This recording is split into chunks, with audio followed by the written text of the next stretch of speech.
Hello friends, कैसे हैं आप लोग। आशा है मज़े में होंगे और अच्छे दिन निकल रहे होंगे आपके। मैं ये वीडियो नहीं बनाना चाहता था या ये मेरा काम भी नहीं है, लेकिन और वीडियो बनाना भी चाहता था तो किसी दूसरे विषय पे बनाना चाहता था। ये मेरा विषय नहीं है, लेकिन समय का तकाजा है या ऐसा मोमेंट आ गया है और एक अच्छे नागरिक के कारण मेरा ये फर्ज भी बनता है कि जहाँ तक हो सके लोगों को अच्छी राय दूँ और अब मेरी जो समझ है वो आपके सामने रखूँ। अभी जो पहलगाम में इंसिडेंट हुआ वो एक बहुत ही दर्दनाक घटना हुआ है और इस पे पूरे दुनिया के सभी देशों से और लोगों का प्रतिक्रिया आया है। इस प्रतिक्रिया में कुछ लोग ऐसे भी हैं जो ये कहना चाहते हैं कि क्यों ना हम फुल फ्लेज अटैक पे जाए पाकिस्तान के साथ। देखिए, ये आपका काम नहीं है। आपका काम है पढ़ाई करना, आपका काम है नौकरी पे जाना। आप वहाँ लड़ाई लड़िए, अपनी गरीबी से लड़िए, पैसा इकट्ठा करने के लिए जो है वो प्रयत्न कीजिए। ये काम किसी और का है, आप क्यों कर रहे हैं। आप क्यों दाल भात में मुसलचंद बनना जा रहे हैं। ये गलती मत कीजिए। जो प्रोफेशनल्स है अननेसेसरी, आप तो ठीक है, आप जानते हो, पढ़े लिखे हो, लेकिन कुछ लोग ऐसे हैं जो आपकी बातों में आ जाएंगे और अपना समय भी नुकसान करेंगे और अननेसेसरीली एक हिस्ट्री बनेगा जो देश के लिए घातक होगा। और जानते हैं आप कि आपका जो रिएक्शन होता है वही देश की प्रतिक्रिया होती है। तो ज़रा इसको सोच समझ के उपयोग करें और हो सके तो इस समय आप ज़्यादा से ज़्यादा मौन रहें। मौन रहने से सामने वाला जो व्यक्ति है वो आपका मूव पे समझ नहीं पाएगा, आपका क्या मूव बनेगा, कब बनेगा, कैसे बनेगा। ठीक है, आप अपने इरादों को जाहिर करना चाहते हैं तो दूसरे तरीके से कीजिए। और फिर मैं कह रहा हूँ ये आपका विषय नहीं है, जिसका विषय है उसको करने दीजिए। और मैं पहले कहा कि मैं ये वीडियो वगैरह बनाने में इंटरेस्टेड नहीं रहता हूँ। नो डाउट मेरा काम लोगों के साथ बैठना और लोगों के साथ इंटरेक्ट करना है, मेरा विषय है, मेरा हॉबी है। लेकिन this was the last thing I wanted to do, but समय ऐसा आ गया कि मुझे थोड़ा, और I even do not know how to make video and upload all this things. आज ही एक आध घंटे में है, पता नहीं इसकी क्वालिटी कैसी होगी, लेकिन चलिए जो भी है, जैसे भी है, मैं आपको जिसके लिए मैं ये वीडियो बनाया वो आपसे मैं शेयर करना चाहता हूँ। सबसे पहले आज का मैं वीडियो है ये परमवीर चक्र अब्दुल हमीद को डेडिकेटेड है। और कुछ इंडिया के पत्रकार, अच्छे पत्रकार, और कुछ पाकिस्तान के अच्छे पत्रकार, उनको भी डेडिकेटेड है।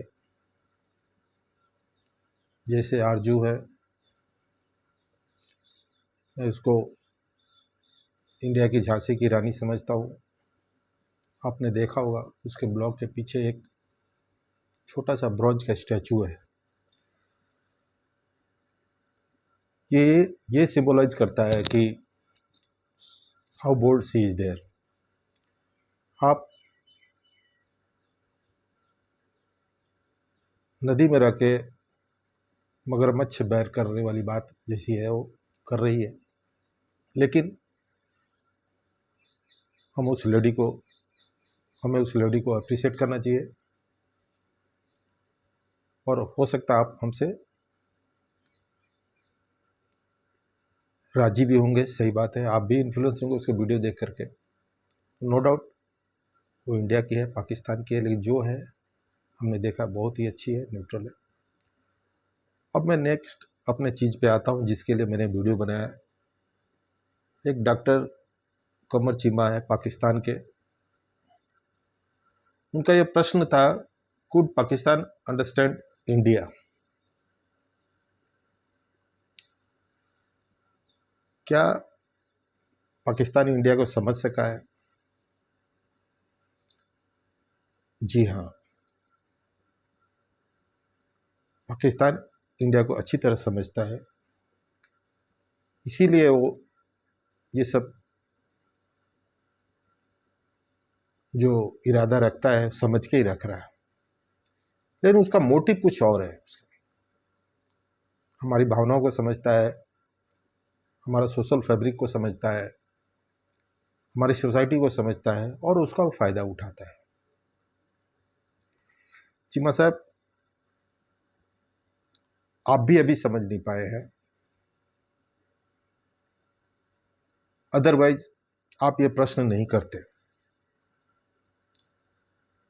और ये प्रश्न करने से पहले आप खुद सोचते कि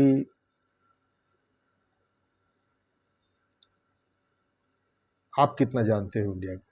आप तो बहुत सारे ब्लॉग या बहुत सारे इंटरेक्शन आपका होता है इंडिया के पत्रकारों के साथ, लोगों के साथ।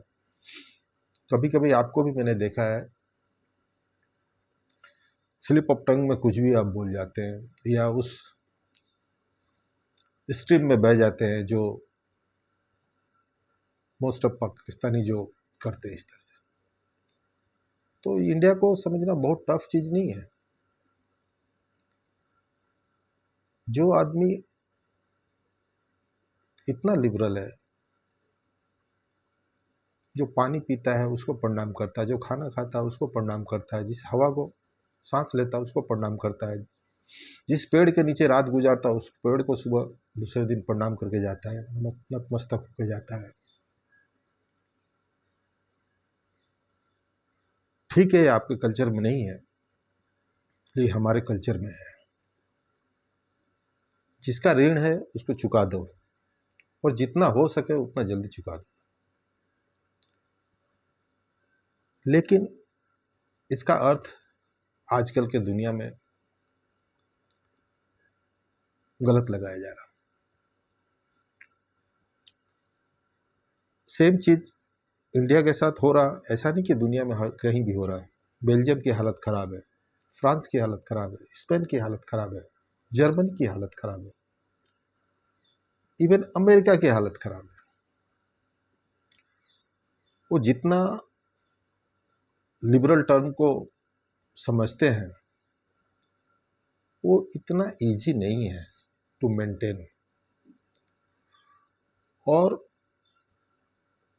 जो आप दुनिया में चौधरी बनने जा रहे हो कि आप के यहाँ लिबर्टी है, लिबर्टी टू स्पीक है, या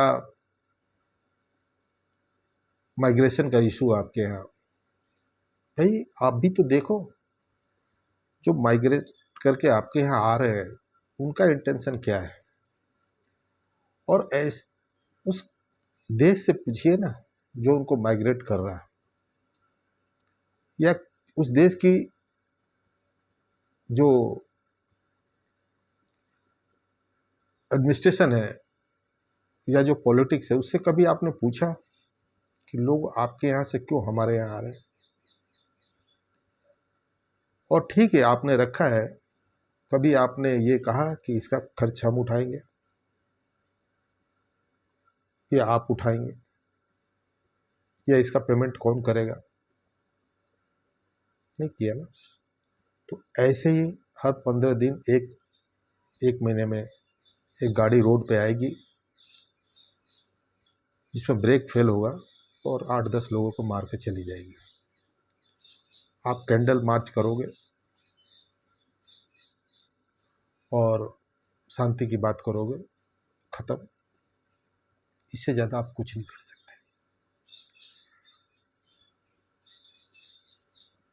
अब हम जानते हैं बहुत, अब वर्ल्ड फिलोसफी पे आप सोचते हैं, अच्छे लोग हैं आप लोग, लेकिन सामने वाला को भी तो थोड़ा समझिए। और उसका प्रेशर दूसरे देशों पर पड़ रहा है। आपकी जो लिबरल पॉलिसी है उसका असर दूसरे देशों पर पड़ रहा है। आप तुरंत यूएनओ में जाके ह्यूमन राइट की बात करने लगते हो। 7 अक्टूबर की बात कोई नहीं करता है, लेकिन आज 2 साल होने को आ रहे हैं, गाजा में 50,000 लोग मर गए, उसकी बात सब करते हैं। 7 अक्टूबर को क्या हुआ उसकी बात नहीं करते। कभी आपने पूछा, या आपके यहाँ अगर ऐसा होता है तो क्या आपका भी रेस्पॉन्स ऐसे ही होता है, कैंडल मार्च लेके निकल जाओ बस, और कुछ नहीं? थोड़ा समझ रखें। और फिर से मैं कहता हूँ यूरोपियन देशों को, आप तो मुट्ठी भर हो, 1 करोड़, 1.5 करोड़, 2 करोड़, जो हमारे किसी टाउन में रहते हैं इंडिया के। ये जो आपका लिबरल पॉलिसी है या अनमेच्योर्ड जो आपका स्टैंड रहता है, या एक जो शो ऑफ रहता है, उसको बंद कीजिए। आपका इतिहास बताता है कि पास्ट में आप ऐसे नहीं थे। जर्मनी हो, स्पेन हो, इटली हो, आपका इतिहास ऐसा नहीं था। तो उस इतिहास के कारण ही आज आप पहुंचे हो यहाँ पे। तो कहीं ऐसा ना हो कि फिर से रिवर्सल चालू हो जाए और आप जहां नहीं जाना चाहते वहां पहुंच जाए। That's all for today. फिर मिलेंगे। Thank you very much.